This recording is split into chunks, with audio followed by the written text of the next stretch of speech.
पिछले एपिसोड में नंदिनी, गीता और आशा एक ही कॉलेज में बीएससी कर रही थी।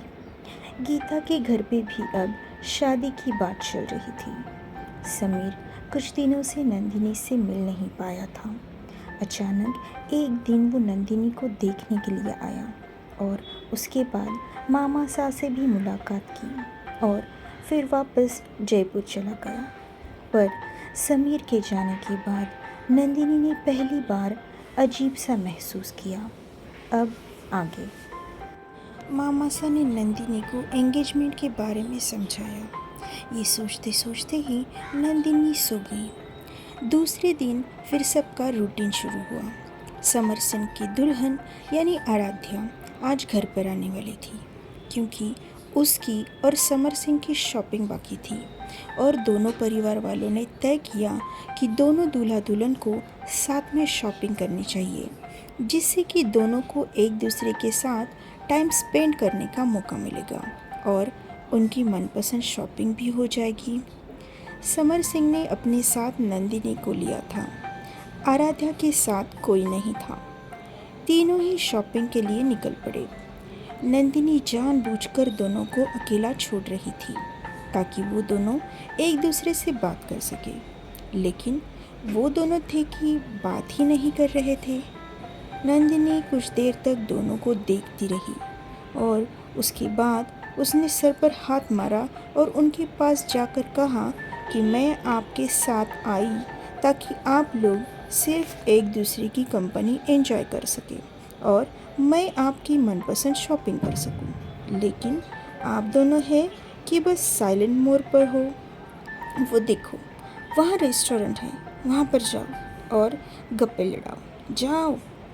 दोनों नंदिनी की तरफ ऐसे देख रहे थे जैसे नंदिनी ने उन्हें कुछ सज़ा सुना दी हो। दोनों ही बिना कुछ बोले रेस्टोरेंट की ओर चले गए और नंदिनी उनकी मनपसंद उनके बताए हुए ड्रेसेस की शॉपिंग करने चली गई। शॉपिंग करते करते वो बोर हो गई। अकेली थी ना, इसलिए उसे ये शॉपिंग बहुत बोर लग रही थी। अचानक उसके दिमाग में एक आइडिया आया। उसने एक ड्रेस ली और चेंजिंग रूम में जाकर उसे पहनी और फिर सेल्फी लेकर वो स्टेटस पर डाल दी और उसमें कैप्शन भी डाल दिया जिसमें लोकेशन डाला हुआ था। लगभग 15 मिनट के बाद आशा का कॉल आया। नंदिनी को लगा कि समीर का ही कॉल है, इसलिए बिना देखे ही उसने झट से कॉल उठाया। फिर आशा की आवाज़ सुनकर वो थोड़ी नाराज़ हो गई। थोड़ी देर बाद इधर उधर की बातें करके उसने फ़ोन रख दिया और चेंजिंग रूम से बाहर आ गई। जैसे ही बाहर निकली वो किसी से ज़ोर से टकरा गई। नंदिनी गिरने वाली थी। उसने अपने आप को संभाला और उस आदमी को खींचकर एक पंच मारने वाली थी। तभी उस आदमी ने उसका हाथ पकड़ लिया और उसके कमर में हाथ डालकर उसे अपनी ओर खींच लिया और कहा, मेरी फ्यूचर पत्नी जी, आप तो अपने होने वाली पति को अभी से मारने लगी। नंदिनी के सामने समीर अचानक आया था। उसे सामने देख अपनी फीलिंग्स को वो संभाल ही नहीं पा रही थी। खुशी तो बहुत हो गई थी उसे, मगर फिर भी उसे अपने चेहरे पर छुपाने की बेकार कोशिशें कर रही थी। पर फिर भी अपने आप को जैसे तैसे संभालते हुए वो कहने लगी, आप किसकी बात कर रहे हैं? आपकी होने वाली पत्नी? वो तो मुझे कहीं नज़र नहीं आ रही। फिर समीर ने अपना मोबाइल निकाला और लॉक स्क्रीन पे लगे हुए उसी की तस्वीर को दिखाया और कहा, ये देखो, ये है मेरी होने वाली पत्नी नंदू। नंदिनी ने मोबाइल पर लगी अपनी तस्वीर देखी। ये उस दिन की तस्वीर थी जिस दिन पहली बार वो दोनों की मुलाकात हुई थी। नंदिनी अचंभित होकर समीर की ओर देखने लगी। फिर समीर इधर उधर देखने लगा ताकि नंदिनी के सवालों से बच सके, क्योंकि नंदिनी को पता भी नहीं चला कि समीर ने उसकी फ़ोटो कब और कैसे खींची। नंदिनी समीर को देखने लगी ताकि उससे पूछ सके, लेकिन उसे पता चल गया कि समीर उसे इस बात के लिए इग्नोर कर रहा है नंदिनी बिना कुछ बोले वैसे ही आगे बढ़ने लगी।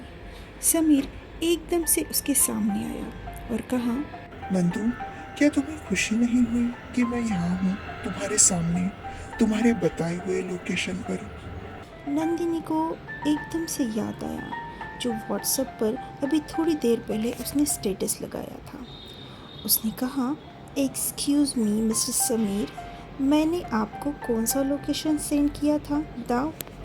समीर ने हंसते हुए बोला, नंदिनी साहिबा, आपने अपने व्हाट्सएप स्टेटस पर लगवाया था और साथ में लोकेशन भी डाला हुआ था, याद है?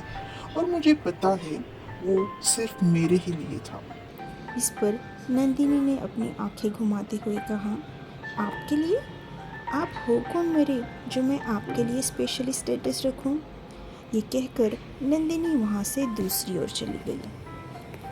तो ये देख समीर कहीं और चला गया। नंदिनी को लगा समीर उसे फॉलो कर रहा है, लेकिन ऐसा नहीं हुआ। नंदिनी ने पीछे मुड़कर देखा तो समीर वहाँ से जा चुका था। नंदिनी को बड़ा गुस्सा आया और वो बोली, खड़ूस अकड़ू कहीं का, मुझे लगा था कि मेरे पीछे आएगा, मुझे बनाएगा, पर नहीं, बहुत ही खड़ूस है ये तो। जाने दो, मुझे क्या, मैं तो यहाँ सिर्फ शॉपिंग के लिए आई हूँ। ऐसा कह के नंदिनी अपने मामा सा के सूट देखने लगी, पर उसका मन ही नहीं लग रहा था। वो बार बार इधर उधर से नज़रें घुमाते हुए समीर को ही देखने लगी, लेकिन समीर तो जा चुका था। क्या समीर नंदिनी से नाराज़ हो गया था? ये जानने के लिए सुनते रहिए आस्तीन का सांप।